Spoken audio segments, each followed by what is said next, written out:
Sisi tumekubaliwa na Bwana, naye ametupa siku ya leo.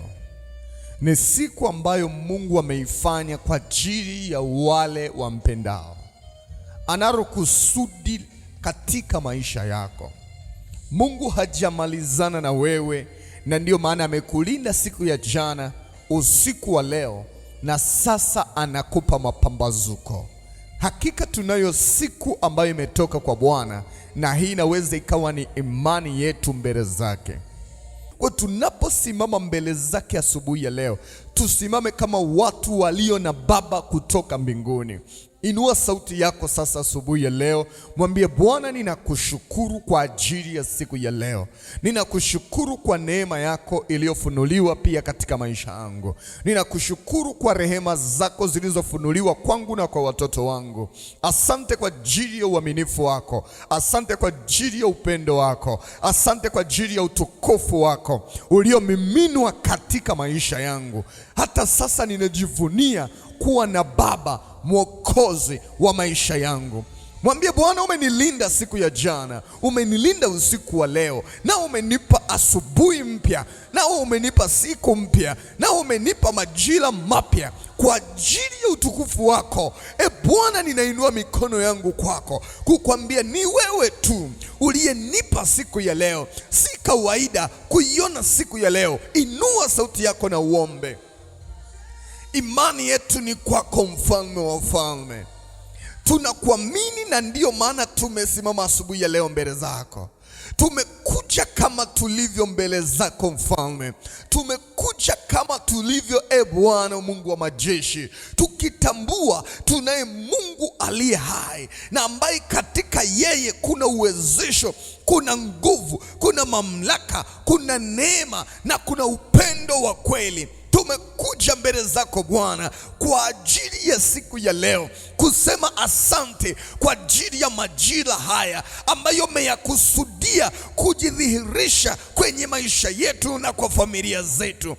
Bwana, ni wewe uliye Mungu katika maisha yetu. Tunajua nguvu zetu ni wewe, mwamba wa wokovu wetu, Mungu usiyeacha kutupigania, kwa kuwa ni Bwana katika maisha yetu. Acha tuliadhimishe jina lako asubuhi ya leo. Watoto wako wanainua imani zao mbele zako, kusema kwao umtakatifu, kusema kwao uko Mwokozi, kusema kwao uko nuru, na hakuna linalokushinda. Yale ambayo wanadamu hawawezi kuyafanya, wewe unaweza kuyafanya. Yale yaliyoshindikana kwa elimu, yale yaliyoshindikana kwa AI, yale yaliyoshindikana kwa science, katika wewe yanawezekana. Na ndio maana tunakukimbilia bila kujali umuhimu wa kurara, umuhimu wa kufanya kazi zetu za asubuhi. Sisi tumeona wewe ni muhimu zaidi, na tumekukimbilia. Uwe Bwana na Mwokozi wa maisha yetu tunapoianza siku ya leo, tunaposimama mbele zako siku ya leo.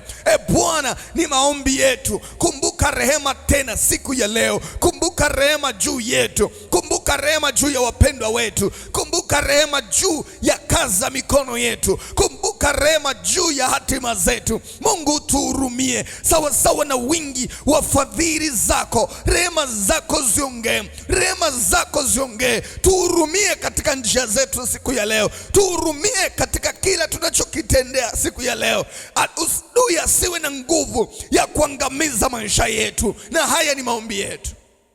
Endelea kumwinulia Mungu sauti. Mwadhimishe Bwana. Mwambie Bwana, ninakuamini, nami ninatambua peke yako ni Mungu mwenye uweza. Ndiyo maana nimekuja mbele zako. Peke yako ni Mungu unayeponya. Ndiyo maana nimekuja na magonjwa yangu. Peke yako ni Mungu unayebariki. Ndiyo maana nimekuja na mateso yangu. Peke yako ni Mungu unayebadilisha, na ndiyo maana nimekuja na hofu yangu. Nimekuja mbele zako uliye Mungu wa wokovu wangu. Nimekuja kuinua mikono mbele zako. Nimekuja kutazama msalaba wako. Uwe msaada wangu siku ya leo. Rehema zako zako ziongee, rehema zako ziongee. Nihurumie, nisiwe na sababu ya kulia, nisiwe na sababu ya kushindwa, nisiwe na sababu ya kuishia njiani, nisiwe na sababu ya kukataliwa, nisiwe na sababu ya kutokufaa, nisiwe sababu ambayo haikustahili kuwepo katika maisha yangu. Bwana, na haya ni maombi yangu. Kumbuka rehema zako juu yangu katika dunia iliyojaa machafuko, katika dunia iliyojaa mabaya, katika dunia iliyojaa tauni, katika dunia iliyojaa mifumo na mitego ya adui. Bwana, mimi ninainua imani yangu kukutazama wewe, mimi na watu wa nyumba yangu. Ni wewe uweze kutulinda, ni wewe uweze kutuponya, ni wewe uweze kutubariki, ni wewe uweze kutuongoza. Nimekuja kama nilivyo, nimekuja na watoto wangu, nimekuja na mume wangu, nimekuja na mke wangu, nimekuja na watoto wangu, nimekuja na wazazi wangu, nimekuja mbele zako Bwana kusema na wewe. Bwana, yamkini tulishindwa jana, kama neno lako linavyosema, wewe hautawaacha walio wa kwako, wewe hautawaacha wanaokuamini. Ndio maana tumekukimbilia Bwana. Tupe mbele ya kiti chako cha enzi, tukikusi Bwana, uwe Bwana na Mwokozi wa maisha yetu siku ya leo. Mwinulie Mungu sauti yako na ukiri asubuhi ya leo. Kiri asubuhi ya leo, mwambie kwa sababu ya ukuu wako Bwana, ndio maana nimekuja kukuabudu. Kwa sababu ya upendo wako Bwana, ndio maana nimekuja kukuabudu. Kwa sababu ya Mungu usiniacha, ndio maana nimekuja kukuabudu. Na kusia asubuhi ya leo, kumbuka rehema zako juu yangu, juu yangu. Kumbuka rehema zako. Ni wewe unayeweza kuniwezesha, ni wewe unayeweza kunilinda, ni wewe unayeweza kuniponya. Siku ya leo ninaikabidhi mikononi mwako, uwe Bwana na Mwokozi wa maisha yangu. Siku ya leo ninaikabidhi mikononi mwako. Ninakuamini Bwana. Mwambie Bwana, ninakuamini. Ninaamini juu ya nguvu zako, ninaamini juu ya mamlaka yako. Asante kwa sababu siku ya leo mkono wako ulio hodari utaambatana na mimi, utaambatana na familia yangu, nasi tutauona wokovu wako tunapoianza siku ya leo katika jina la Yesu. Hebu nisikilize. Ukiona mtu amefanikiwa, nyuma yake kuna baraka. Ukiona mtu amefeli, nyuma yake kuna laana. Paulo anazungumza jambo hili kwa kanisa la Efeso. Anasema katika sura ya kwanza, anasema umebarikiwa baraka zote za rohoni katika ulimwengu wa roho. Paulo alikuwa anazungumza na watu wanaoishi katika mazingira magumu ya kiroho katika ule mji wa Efeso. Mji uliokuwa umejaa idols za kila aina, mji uliokuwa umejaa miungu ya kila aina. Lakini Paulo anawaambia, ninyi mnaweza kushinda zaidi ya washindi wa dunia. Anasema umebarikiwa baraka zote. Hebu asubuhi ya leo simama kwa jina la Yesu kuibariki siku yako. Ibariki siku yako. Bariki wapendwa wako. Wanene mema. Nena mema kwenye kazi zao. Nena mema wanapokuwa shuleni. Nena mema wanapokuwa kwenye biashara. Nena mema katika kikao unachokiendea. Nena mema kwa ajili ya maisha yako. Tangaza baraka za Bwana. Hebu inua sauti yako na ibariki siku ya leo. Inua sauti yako, endelea kubariki siku ya leo. Endelea kubariki siku ya leo. Endelea kubariki siku ya leo. Bariki kile unachokifanya asubuhi ya leo. Bariki kile unachoanza kukitenda asubuhi ya leo. Bariki safari yako ya kwenda kazini. Ibariki, tangaza njia yangu, ninaondoa mifumo ya ajali. Tangaza kazini kwako, naondoa bahati mbaya, naondoa hasara. Ongea juu ya afya yako, sema naondoa ugonjwa, natangaza afya njema. Kama Bwana amebariki, hakuna anayeweza kulaani. Hebu ibariki siku yako ya leo. Hebu ibariki siku yako ya leo. Roho za kushindwa hazitakushinda. Roho za kushindwa hazitakukamata. Roho za kukataliwa hazitakukamata. Roho za mauti hazitakukamata. Roho za kuishia njiani hazitakukamata. Siku ya leo imebarikiwa kwa ajili yako mwanamke, kwa ajili yako mwanaume, sababu yoyote aliyoiandaa shetani kuwa kizuizi chako, acha inyamaze kimya, acha iondoke mbele yako. Kila kizuizi kinakuwa kizingiti, kila adui anaondolewa mbele yako, kila anayekamata hatima yako anaondolewa mbele yako, kila anayekamata promotion yako anaondolewa, kila anayezuia hatua inayofuata anaondolewa katika jina la Yesu. Hii ni siku aliyoifanya Bwana, kama Bwana alivyomwambia Joshua, umefika wakati wa kusonga mbele. Nami ninakuombea, songa mbele, songa mbele. Umekaa hapo miaka ya kutosha, umekaa hapo muda mrefu, umeshughulika na hilo tatizo muda mrefu. Leo ni siku ya kuondoka, leo ni siku ya kupenya, leo ni siku ya kupenya. Hata kama amesimama Uzia, ataondolewa ili wewe upenye katika jina la Yesu. Siku ya leo mlango unafunguka na unaingia patakatifu, mlango unafunguka na unaingia kwenye ushindi, mlango unafunguka na unaingia kwenye neema katika jina la Yesu. Na uona wokovu wa Bwana unazungumza juu yako siku ya leo.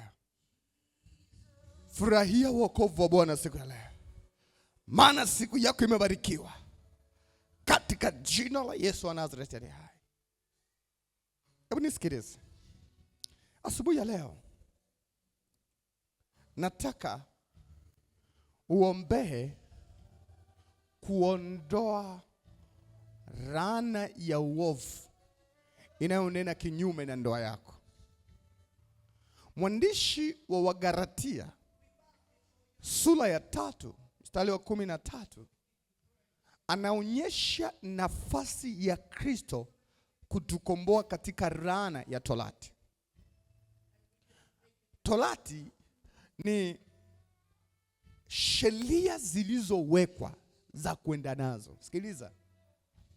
Kuna watu, kuna sheria za ukoo, sheria za familia, sheria za kabila.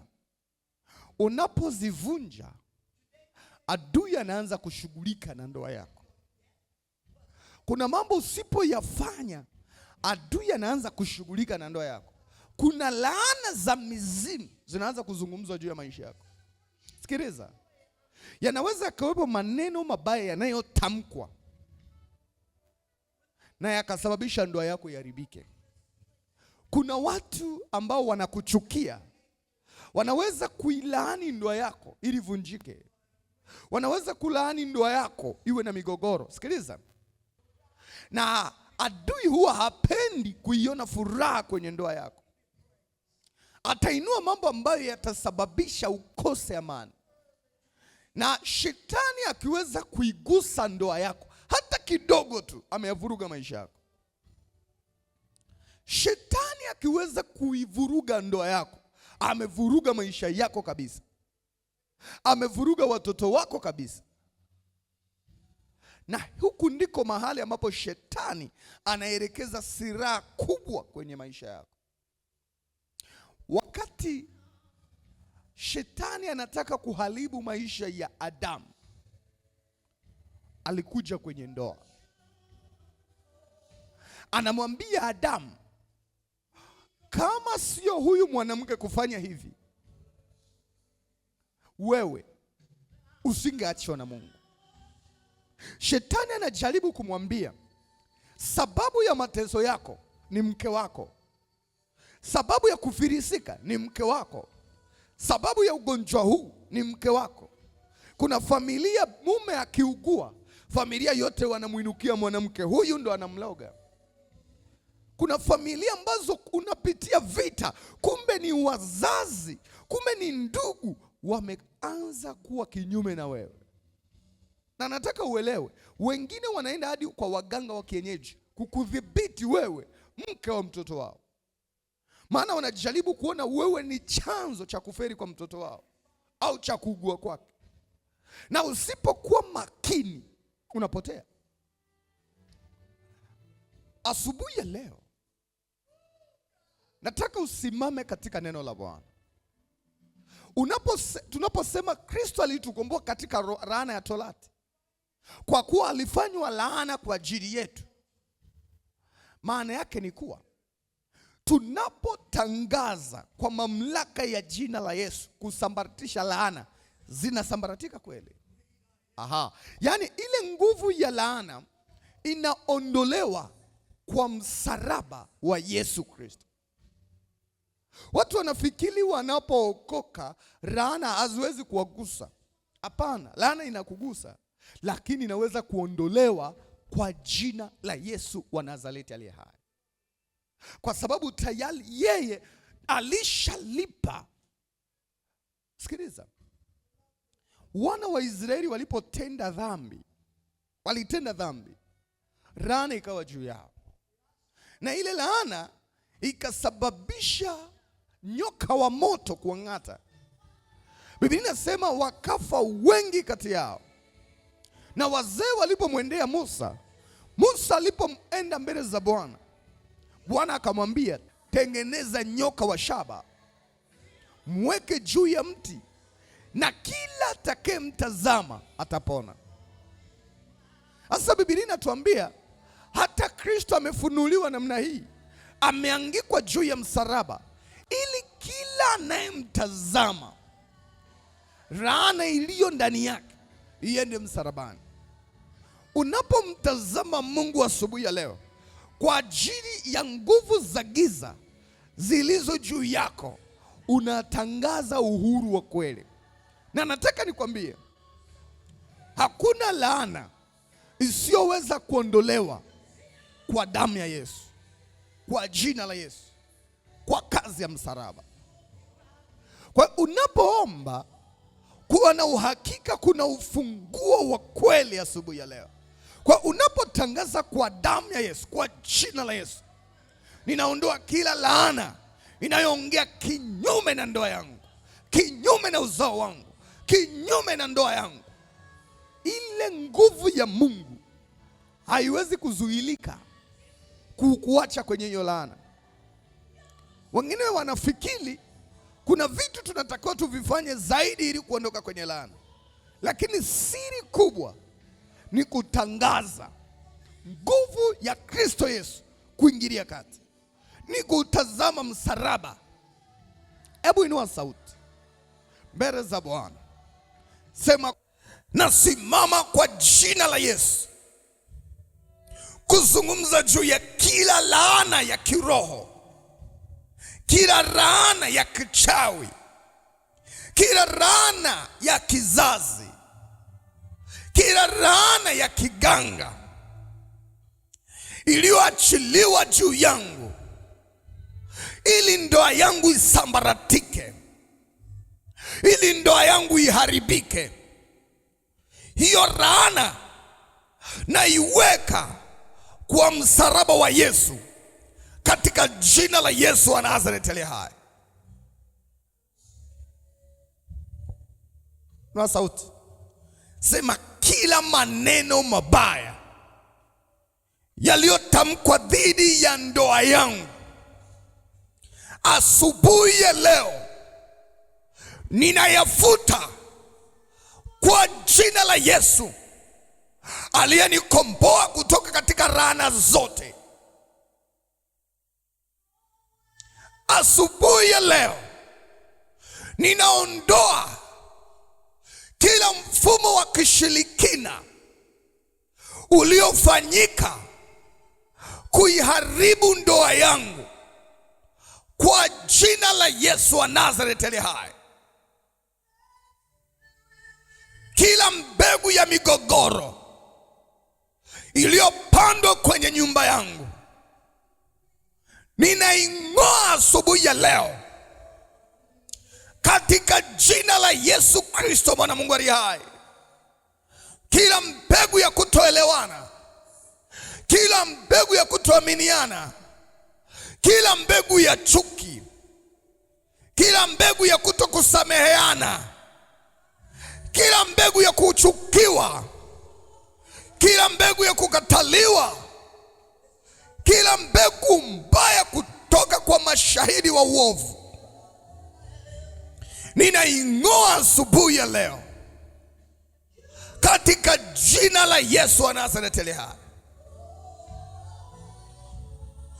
Inua sauti, sema, kwa jina la Yesu, kila mpango uliopo wa kuhakikisha ndoa yangu inaishia leo, ninauondoa kwa jina la Yesu. Kila kifo cha ndoa, kila roho ya taraka, kila roho ya ujane, kila roho ya kutoolewa, ondoka kwenye nyumba yangu, ondoka kwenye nyumba yangu. Hebu anza kutangaza, anza kutangaza, anza kutangaza, anza kutangaza, anza kutangaza. Hiyo roho inayoanza kunyemelea ndoa yako, hiyo roho inayonyemelea mume wako, hiyo roho inayonyemelea mke wako, inataka kuwatenganisha, inataka kuwasambaratisha, inataka kuondoa amani, inataka kuondoa matumaini, inataka kuondoa maelewano, inataka kuelewana, kukubaliana katika jina la Yesu. Hiyo roho iliyotumwa kwa ajili ya kuwasambaratisha, kwa ajili ya kutowafanya muwe kitu kimoja, hiyo roho popote ilipotokea, sababu ya kutokea kwenu, sababu ya kusimama ndani ya nyumba yenu, katika jina la Yesu ninaiondoa kwa jina la Yesu wa Nazareti. Huna haki ya kukaa kwenye nyumba ya wana wa Mungu. Ninakutangazia, sikia laana unayeshughulika na ndoa za wana wa Mungu, achia maisha yao kwa jina la Yesu. Huna haki ya kuwepo. Ninakufukuza kwa mamlaka jina la Yesu. Hayo maneno mabaya, huo uchawi wa mafundo, hayo maneno ya laana katika jina la Yesu. Kila kiapo kinachotangaza taraka juu ya hiyo ndoa, kila kiapo kinachotangaza mtu mmoja afe kwenye nyumba hii, hapana, na kataa kwa jina la Yesu. Come on, pray. Ombea ndoa yako. Kuna watu wanaona amani leo, kuna watu wanaona furaha leo, lakini adui anapanga mambo mabaya. Biblia inasema wakati wa amani, huu ndio wakati wa kumtafuta Bwana, maana ndio wakati ambao adui anajipanga kwa ajili ya anguko lenu. Tangaza kila mpango wa uharibifu kwenye ndoa yako. Ni kweli dada zako hawakudumu kwenye ndoa, ni kweli shangazi zako hawakudumu kwenye ndoa, ni kweli wazazi wako hawakudumu kwenye ndoa. Hiyo sheria ya kiroho, huo mpango wa kiroho, ninaufuta kwa jina la Yesu, kwa jina la Yesu. Yule uliyemwamini, yule unayemtazamia asubuhi ya leo, kwa jina la Yesu natangaza, amebeba, amechukua laana yako katika msalaba. Asubuhi ya leo natangaza kila laana iliyoachiliwa juu yako, inayofanya kazi kwenye ndoa yako, iende kwa msalaba wa Yesu asubuhi ya leo, kwa jina la Yesu wa Nazareti aliye hai. Inua sauti, omba. Ombea ndoa yako. Ombea kinachotaka kuondoa amani. Ombea kinachotaka kuondoa kuelewana. Ombea kinachotaka kuondoa furaha. Ombea kila kitu ambacho shetani amekipanga. Mwingine amepangiwa mabaya ili mume wake apelekwe mbali, ili mke wake apelekwe mbali, wasiwe na ukaribu. Mwingine amepangiwa mabaya, mtu mmoja aende gerezani ili hiyo ndoa ife. Mimi natangaza hapana, hapana, haitatokea kama ilivyopangwa na shetani. Haitatokea sawa na mpango wa giza. Haitatokea. Batilisha. Batilisha kwa jina la Yesu. Batilisha mipango ya uovu. Batilisha mipango ya uharibifu. Batilisha laana mbaya. Batilisha ushirikina. Batilisha. Hiyo roho iliyoanza kupenya taratibu, hiyo roho ya kutokuelewana, itangazia asubuhi ya leo, ninakufukuza kwenye nyumba yangu. Hautamea. Kila mbegu iliyokuwa inaanza kuota kwenye familia yangu, asubuhi ya leo ninaing'oa, na haitakuwa na nguvu tena katika jina la Yesu. Inua sauti. Hebu sema, naibariki ndoa yangu. Natangaza amani palipo na machafuko. Natangaza furaha mahali palipo na hasira. Natangaza tumaini mahali palipo na ukata tamaa. Hebu anza kuitabiria ndoa yako.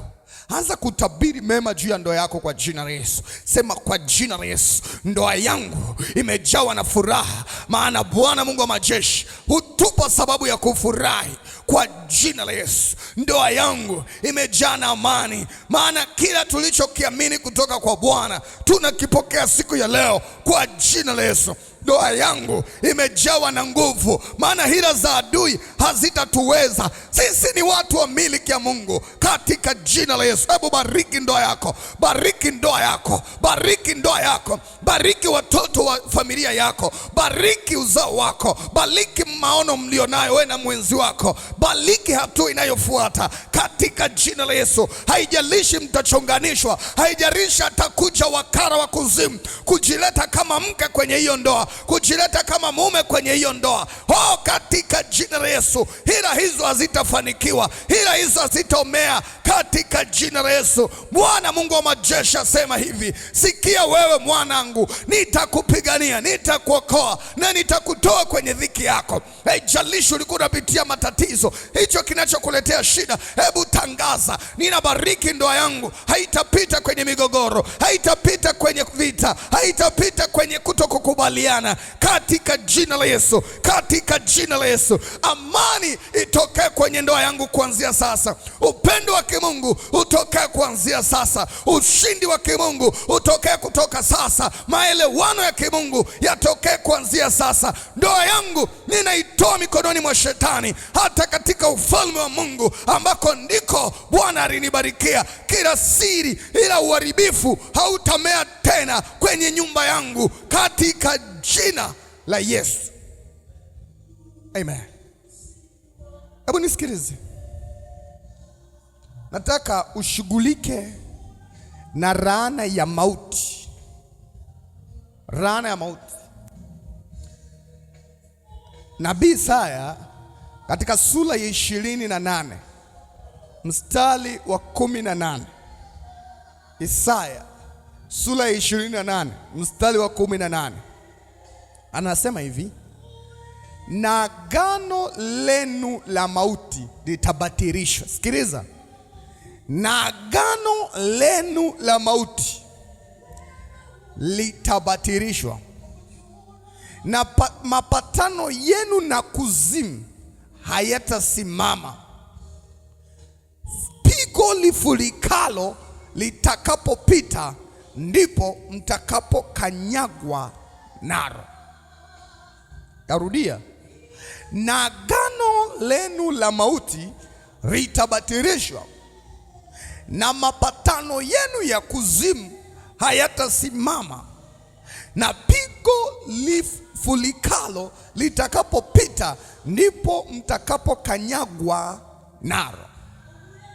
Isaya anazungumza nini? Kuna watu wameingia agano kuhakikisha wewe unakufa ili wao wafanikiwe. Unajua kuna watu wanaishi kwenye roho ya mauti, spirit of death. Sikiliza, roho ya mauti, nataka nikupe mfano moja. Kule kwetu kuna kitu kinaitwa nini? Inatoka orutego. Ni laana, na mara nyingi huwa inatumika kwa watu waliofanya wizi au mauaji. Ile roho inapoachiliwa kwenye familia, yani kama umeiba. Hata wakati nimeenda Karagwe mwaka juzi, kuna watu walipigwa laana ya namna hiyo, wakawa wanakufa kijijini, wanakufa, sio utani, anakufa kwanza, anakufa pili. Sasa laana ile inaachiliwa kwamba aliyehusika afe, alafu mtu anaanza kufa, yani amelala, anashangaa, anaanza kuoza, anakufa. Kuna watu ambao wana nguvu ya kuua maisha yako. Sasa zile laana zinapoanza, huwa hafi mtu mara moja. Zile laana huwa zikianza, inaanza mijusi ndani. Yani uko hapo unashangaa mjusi unadondoka, unakufa. Unashangaa panya anakimbia, anakufa. Unashangaa mbuzi anakufa. Unashangaa kama kuna ng'ombe anakufa. Vinaanza kufa vitu vilivyokuzunguka, alafu ndio unafuata wewe. Kuna kitu nanielewa Kama na watu wa Bukoba waulize, hicho kitu anakifahamu, inaitwa urutego. Sasa hii ni hali ya kiroho iliyo kwenye maisha ya watu. Yaani kuna mtu roho ya mauti imeshaachiliwa kwenye nyumba yako, na huwezi kugundua, maana unaanza kuona hasara ya vitu vidogo vidogo. Unaanzisha biashara inakufa, unaingia kwenye mahusiano yanakufa, unaanzisha makubaliano yanakufa. Roho ya mauti inatembea. Roho ya mauti ni nguvu inayoingia kwenye maisha ya mtu kuua vitu, na ndio maana Biblia inasema Yesu amechukua funguo kutoka kwa shetani, amemnyang'anya nguvu ya mauti. Sikiliza, mauti ni nguvu inayoua. Yaani kile ambacho Mungu amekikusudia juu yako, ile nguvu inakuwa na uwezo wa kukiua. Kuna watu maono yao yanauawa, kuna watu hatima zao zinauawa, kuna watu ndoa zao zinauawa kama tulivyoomba, kuna watu watoto wao wanauawa. Unashangaa umezaa mtoto mzuri, anasoma vizuri tu, lakini anapofika chuo kikuu ameharibika. The spirit of death. Laana ya kifo ina uwezo wa kuachiliwa na watu wanaomtumikia shetani kwa ajili ya kukuua, na haitaanza kukuua wewe tu, inaanza kuua kitu kimoja kimoja. Kwa unashangaa, kama ni biashara inakufa, kama ni mradi unakwama, kama ni ndoa inasambaratika, kama ni uzao. Yaani shetani anapoachilia agano la mauti juu ya maisha yako, anaanza kuondoa vile vitu vilivyokuzunguka. Usione ni kawaida unapoona vitu vinaharibika kwenye maisha yako. Usione kawaida unapoona gari imeharibika. Usione, ukianza kuona vitu vinakufa kufa, uwe na uhakika kuna kitu shetani anafanya juu ya maisha yako. Na ndio maana Prophet Isaya anazungumza, anasema liko agano la mauti, yako mapatano ya kuzimu ambavyo vinasimama kuhakikisha wewe husongi mbele. Sasa Kristo ana uwezo wa kumnyang'anya mauti shetani na akakupa uzima tena. Inua sauti yako asubuhi ya leo. Hebu sema, kila roho ya mauti iliyoachiliwa nyumbani kwangu, iliyoachiliwa kazini kwangu, iliyoachiliwa kwenye kampuni yangu, hiyo roho ya mauti iliyoachiliwa kwenye taaluma yangu, hiyo roho ya mauti ninakuondoa kwa jina la Yesu wa Nazareti aliye hai. Kwa jina la Yesu wa Nazareti aliye hai. Kila roho ya mauti iliyopandwa kwa watoto wangu, iliyopandwa kwenye kazi za mikono yangu, iliyopandwa kwenye maono yangu, kwa mamlaka ya jina la Yesu, hiyo roho ya mauti na iamuru asubuhi ya leo, hama kwangu kwa jina la Yesu. In Jesus name. Kwa jina la Yesu. Kwa jina la Yesu. Hebu anza kushughulika na nguvu ya mauti juu yako. Roho ya kifo inayonyemelea kampuni yako, roho ya kifo inayonyemelea afya yako, roho ya kifo inayonyemelea wapendwa wako, roho ya kifo inayonyemelea uwekezaji wako, kila kilichotangaziwa kufa, kila kilichoamliwa kufa, hayo mapatano ya kuzimu juu ya kuharibika, juu ya kupotea kwako, yaondoe asubuhi ya leo. Hilo agano la mauti libatilishe juu yako. Unayo mamlaka hiyo kwa jina la Yesu. Shughulika na roho ya mauti. Shughulika na roho ya mauti. Omba asubuhi ya leo. Omba siku ya leo. Omba. Roho ya mauti kwa watoto wangu, roho ya mauti kwa mke wangu, roho ya mauti kwa biashara yangu, roho ya mauti kwa huduma yangu, roho ya mauti kwenye afya yangu. Kila kilichokusudiwa kufa, kila kilichotangaziwa kufa, kila kilichotangaziwa kuondolewa, asubuhi ya leo ninakiondoa katika jina la Yesu. Roho ya mauti nakuondoa katika jina la Yesu. Roho ya mauti nakufukuza katika jina la Yesu. Kila uliyekuja kuua, kila uliyekuja kuondoa, kila uliyekuja kuharibu, asubuhi ya leo ondoka roho ya mauti. Ondoka roho ya mauti. Ondoka kwenye biashara yangu, ondoka kwenye mifugo yangu, ondoka kwa washirika wangu. Ramaseketeremando riko yanda ramana mana mana aramaseketeremando. I declare, I decrease riko yana mana mana mana.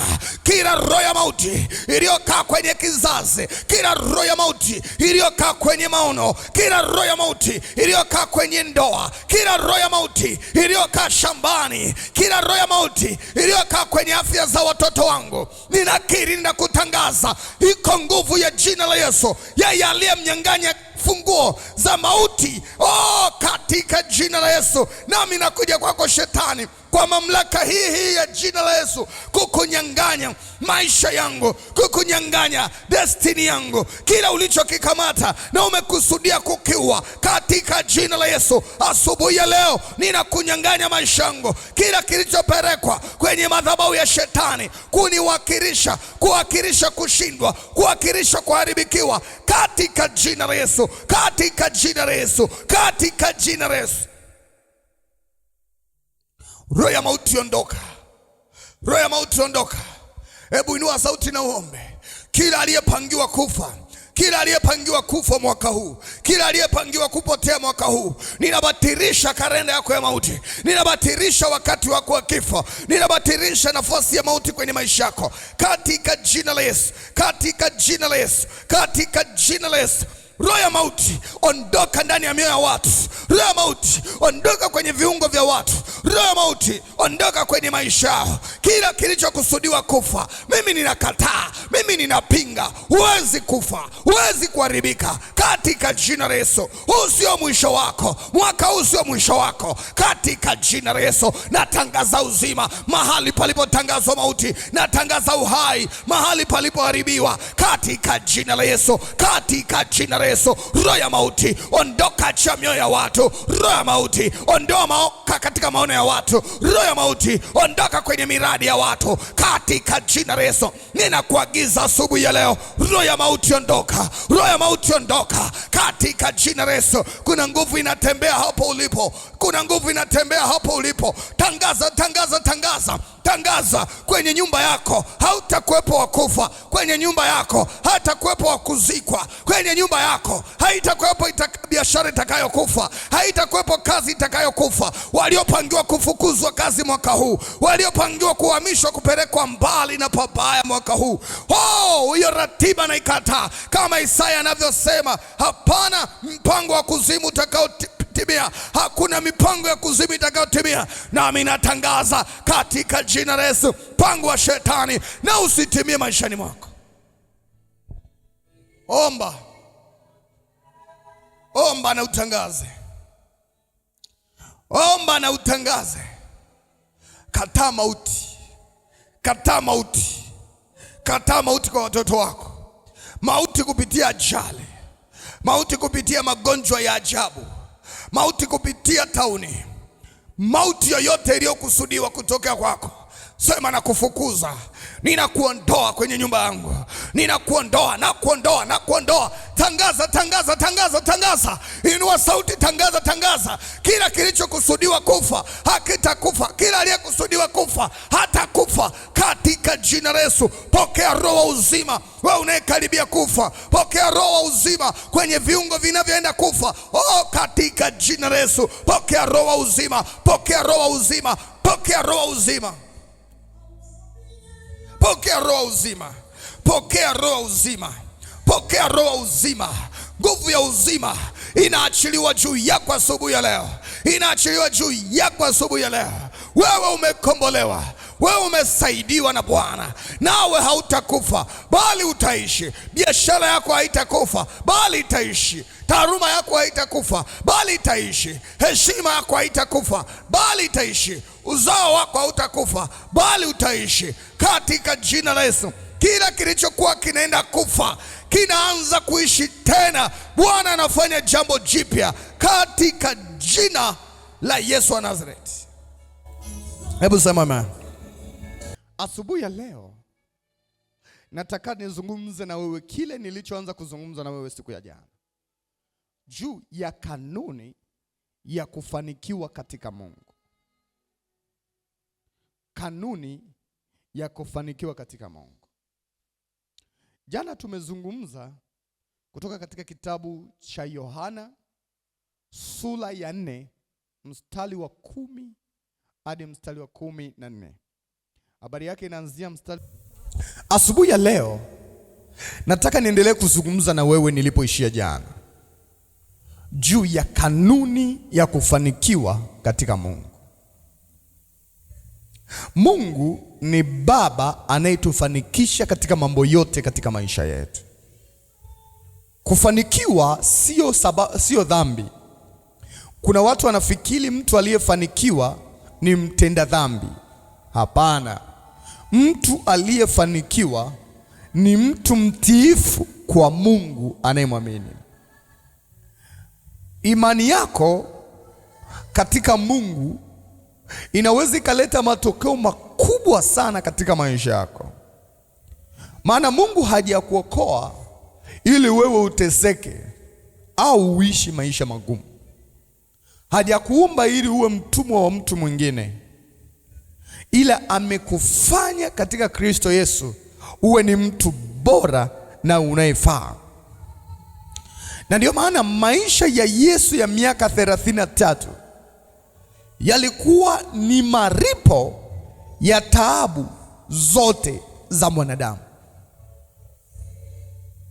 Tangu siku aliyozaliwa mpaka siku anarudi mbinguni, siku zote za miaka yake ilikuwa ni maripo ya mateso ya mwanadamu. Yesu alikuwa anatambulisha ya kuwa sisi hatustahili kuwa tena watumwa wa Shetani. Maana yeye asiye na hatia, mtu mwenye nguvu na thamani kubwa, amekuwa kubali kuwa mtumwa badala yetu.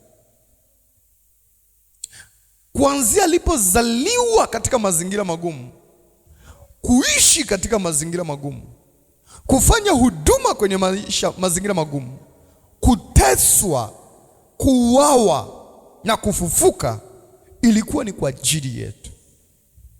Yale maisha yote ya Yesu yanatambulisha uhuru wa maisha ya Mkristo. Kwa kila kitu tunachokihitaji katika maisha yetu kinapatikana katika Kristo Yesu. Sasa ya kwamba nguvu ya giza haina mamlaka ya kuyatawala maisha yetu, kwa sababu sisi tumenunuliwa na Yesu Kristo mwenyewe. Na anaanza kutupa sababu ya kufanikiwa kwetu.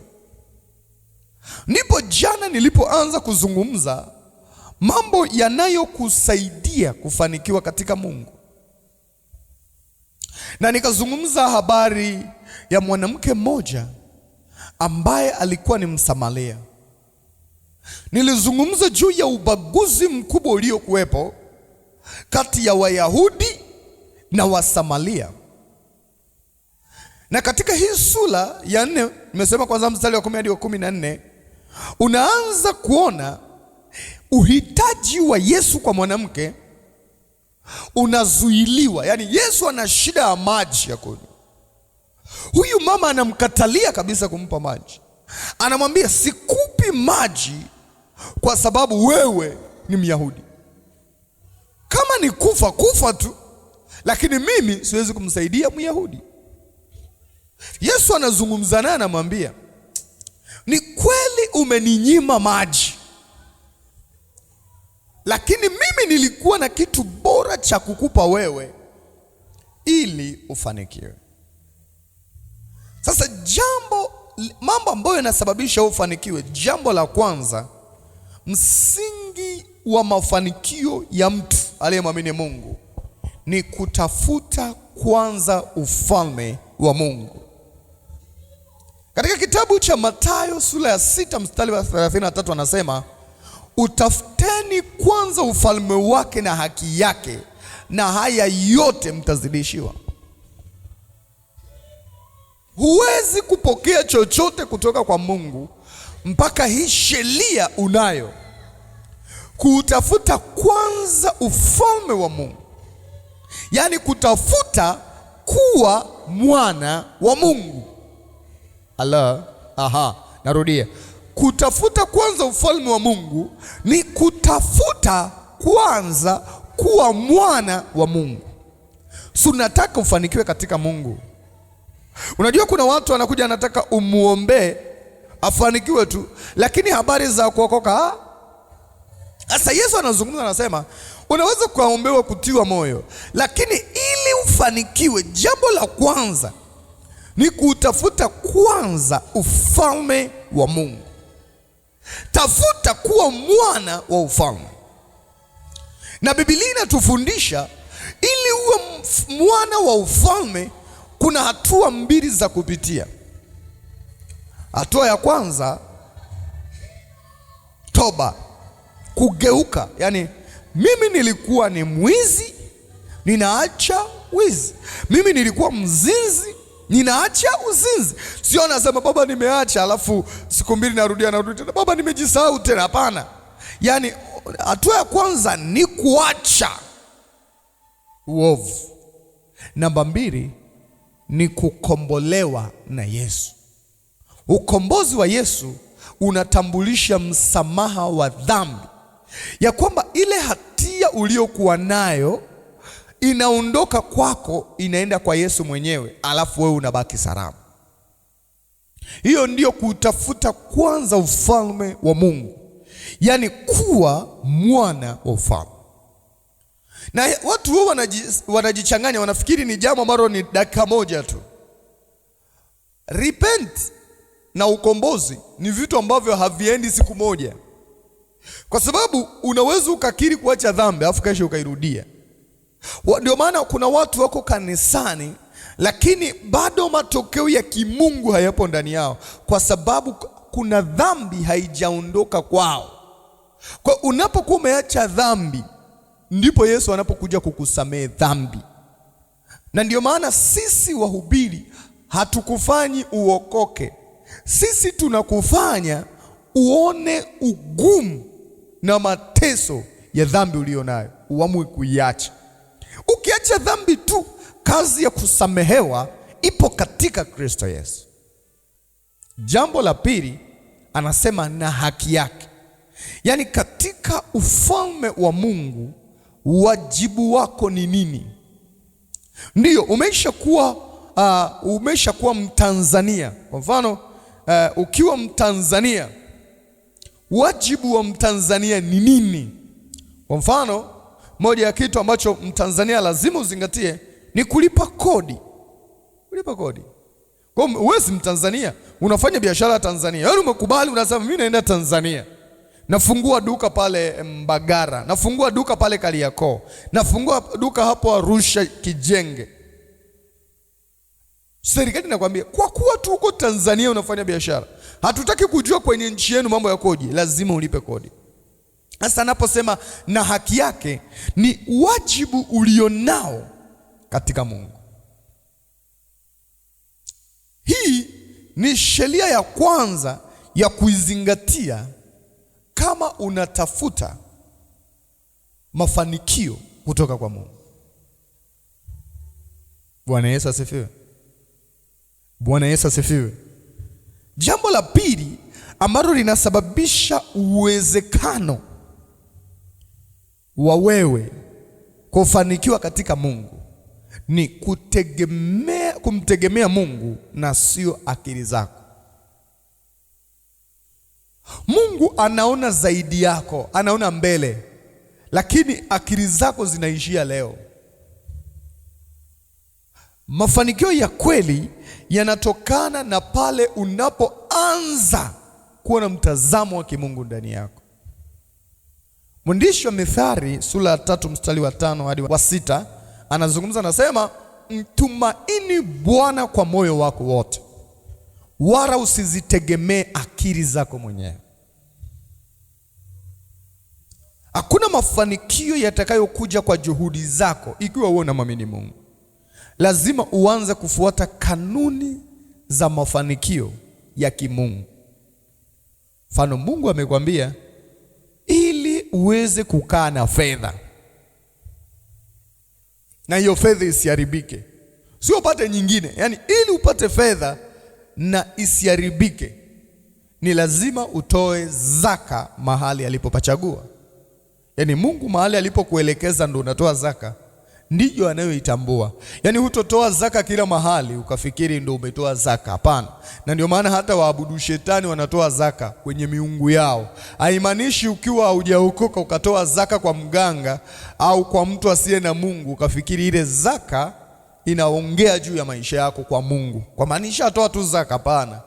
Paka mahali ambapo Mungu amepachagua kufanya hivyo. Bwana Yesu asifiwe. Kile Mungu anachokuongoza ndicho kinachoweza kusababisha wewe ufanikiwe na sio akili zako. Namba 3, kutii neno la Mungu. Kutii huleta baraka na mwelekeo sahihi wa kimaisha. Mwelekeo sahihi wa kimaisha. Luka anasema heri wale walisikiao neno la Mungu na kulishika. Mungu huwa anazungumza na sisi mara kwa mara, na Mungu hajawahi kuacha kuzungumza na sisi. Ninapohubiri hapa, Roho Mtakatifu anazungumza na wewe. Mungu anaweza kusema na wewe kwa njia ya maono, kwa njia ya ndoto, au kwa kuna lisoma neno la Mungu.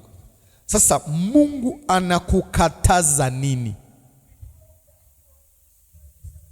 Mungu anakuzuia nini? Mungu anakuambia nini? Samsoni anaambiwa usikate nywele. Kwa nini Samsoni akati nywele, lakini watu wengine wanaruhusiwa kukata? Neno la Mungu linakuambia nini juu ya nidhamu uliyo nayo, juu ya hali ya maisha uliyo nayo? Moja kati ya anguko la kanisa nilipoanza kufikiri hiki Mungu akitazami, hiki Mungu anakitazama. Unaweza kukuta mtu anasema Mungu hatazami mavazi au hatazami muonekano. Hapana. Hautaishi hivyo na ukatarajia matokeo mazuri ya kimungu katika maisha yako. Wakati fulani mchungaji wangu aliwahi kunionya, akaniambia kuwa makini na mtu fulani. Na kiukweli sikulipokea kwa nguvu kama alivyosema. Na wakati nishaanza kwa utumishi, aliona anatumika na mimi, akaniambia huyu mtu ni mtu hatari, achana naye, kuwa makini naye. Na mwisho ulikuwa mbaya na yule mtu. Mungu alimtumia mchungaji wangu kunielekeza kwamba huyu mtu hafai. Ni kweli unatamani umsaidie, lakini mwisho utakuwa ni mbaya. Huyu sio mtu wa kawaida. Neno la Mungu linapokuja kwako juu ya kuacha, juu ya kufanya, ni muhimu sana kulisikia na kulitii, ikiwa una nia ya kufanikiwa katika Mungu. Jambo la 4, kuishi maombi na kuwasiliana na Mungu. Yaani kuwasiliana na Mungu ni kulijua neno la Mungu. Hii inakuongezea hekima, inakuongezea amani na maono. Unapojiwekea nafasi yako kwamba mimi kila asubuhi nitaomba. Mwandishi wa Wathesalonike wa kwanza sura 5 mstari wa 17 anasema ombeni bila kukoma. Kwa nini anasema ombeni bila kukoma? Ina maana tutakaa kwenye maombi tu? Anazungumzia tuwe na series ya maombi. Yaani najulikana kwamba ikifika saa 10 mimi huwa naomba. Kila saa 10 mimi naomba. Unaona Biblia inasema saa 9 Petro na Yohana walikuwa wanaenda hekaluni kuomba. Yaani ni wameweka series mbele yao. Unasema angalau kwa wiki Jumamosi ninakuwa na masaa 3 ya kusoma neno la Mungu. Series. Kama huwezi kuomba ama una muda wa maombi, ni ngumu kumdhibiti shetani, kwa sababu nguvu yako inatokana na kumtumikia na kumwabudu Mungu. Bwana Yesu asifiwe sana. Jambo la 5, ni kufanya kazi kwa bidii.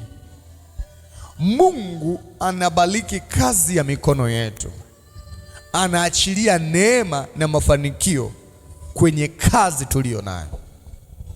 Kwa wana wa Mungu wengi, baada ya kuajiriwa, wanakuwa na mawazo ya dunia, wakianza kusema huwezi kufanikiwa kupitia ajira, wakianza kusema huu mshahara ni mdogo na hautoshi, wakianza kunungunika juu ya kile wanachokipata. Sikiliza, narudia, wana wa Mungu nao wanakuwa kama watu wa dunia, wanaanza kudharau kile ambacho Mungu amewapa.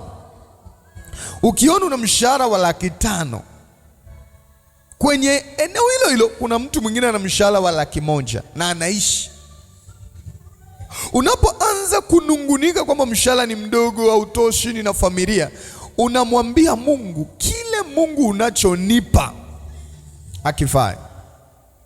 Na hapa ndipo unapoanza kuanguka siku kwa siku, kwa sababu hakuna baraka za Mungu zinazoweza kuja tena kazini kwako, zinazokuja tena kwenye kipato unachokipata, kwa sababu moyo wako umeisha dharau kile Mungu amekupa,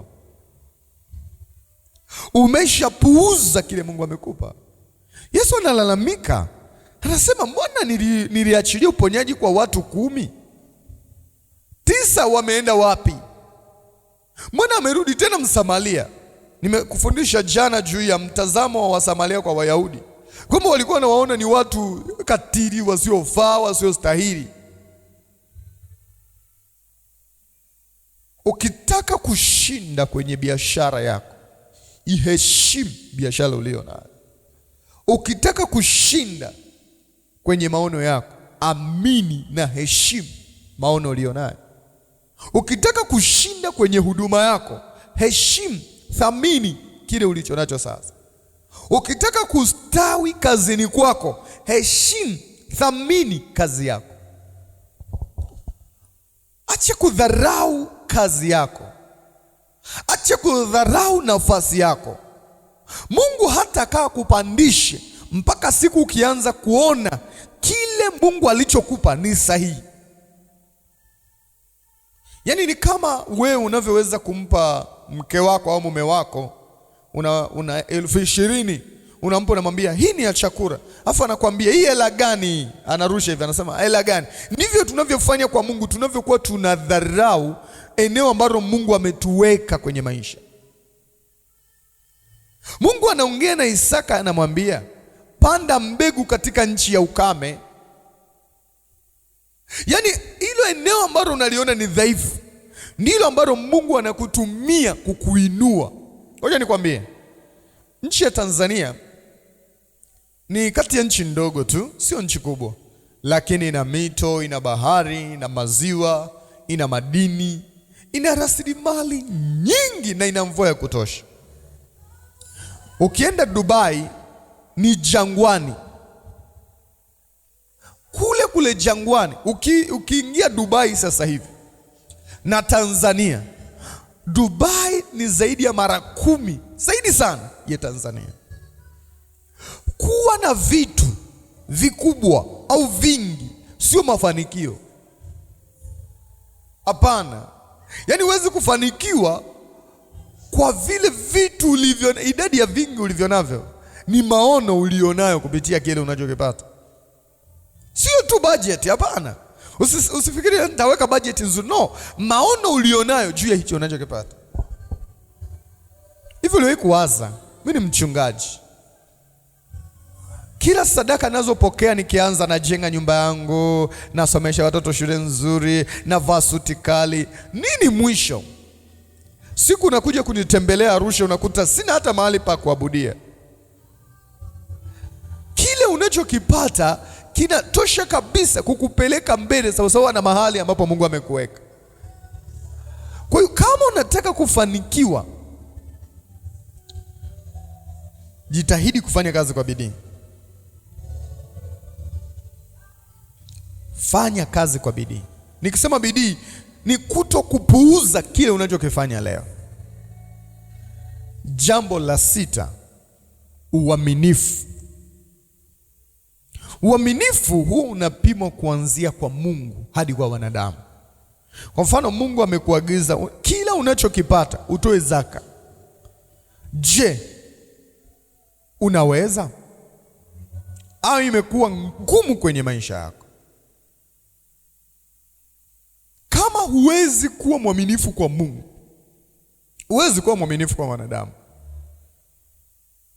Mwandishi wa Mathayo, Yesu anasema katika 25:23, uliaminiwa kwa machache, nitakuweka juu ya mengi. Mtu asiyeweza kuwa mwaminifu hawezi kuaminiwa na Mungu kuinuliwa.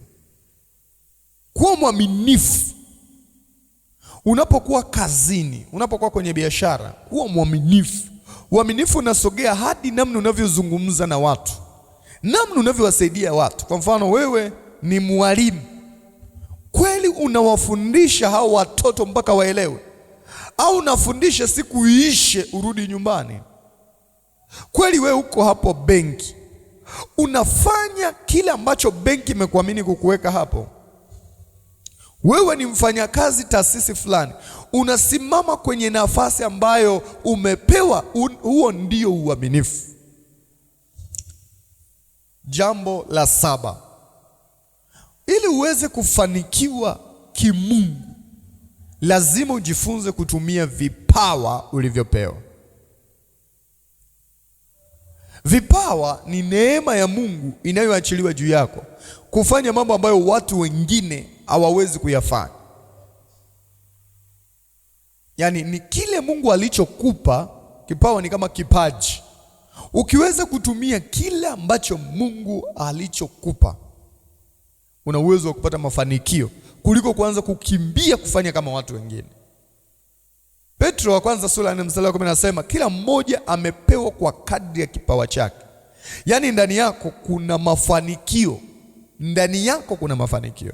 Kesho nitaanzia hapo na nitakufundisha vizuri tu jinsi ya kusimama katika kipawa chako, kupokea mafanikio ya kimungu katika maisha yako. Najua kuna picha unaanza kuipata juu ya kanuni ya kufanikiwa katika maisha yako.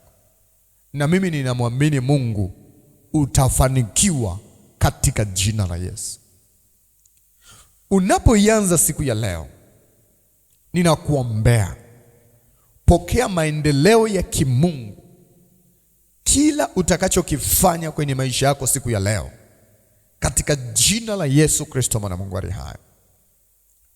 Kama Mithali sura ya 4 mstari wa 18 inavyosema, lakini mwenye haki ni kama jua linalong'aa likizidi kung'aa hata mchana mkamilifu. Nami ninakuombea maendeleo yanaachiliwa juu yako kwa kile utakachokifanya katika jina la Yesu wa Nazareti aliye hai. Kuanzia leo hakutakuwa na kudumaa kwenye nyumba yako kwa jina la Yesu Kristo mwana Mungu aliye hai. Pokea upako wa ukuaji katika jina la Yesu wa Nazareti aliye hai. Kila nguvu ya kuchelewa kuolewa, kuchelewa kupata kazi, kuchelewa kulipwa, kila nguvu ya kuchelewa eneo lolote kwenye maisha yako, ninaiondoa juu yako. Pokea spidi ya kimungu katika jina la Yesu wa Nazareti aliye hai. Nuru ya Mungu iongoze hatua zako kukupeleka katika viwango vya neema, utukufu na mafanikio unapoianza siku ya leo katika jina la Yesu Kristo mwana Mungu aliye hai. Wewe umebarikiwa unapoachilia sadaka yako asubuhi ya leo, kwa sababu unamwamini Mungu. Huwezi kuacha kumtumikia Mungu kwa sadaka, huwezi kuacha kumwabudu Mungu kwa sadaka. Nami ninakubariki asubuhi ya leo, na bariki mapato yako, na bariki kazi za mikono yako. Hautapungukiwa bali utaongezeka siku ya leo. Iwe sehemu ya ushuhuda wa mwaka 2026 ya kuwa siku ya leo Mungu alifanya jambo kubwa kwenye maisha yako. Morning glory in the name of Jesus.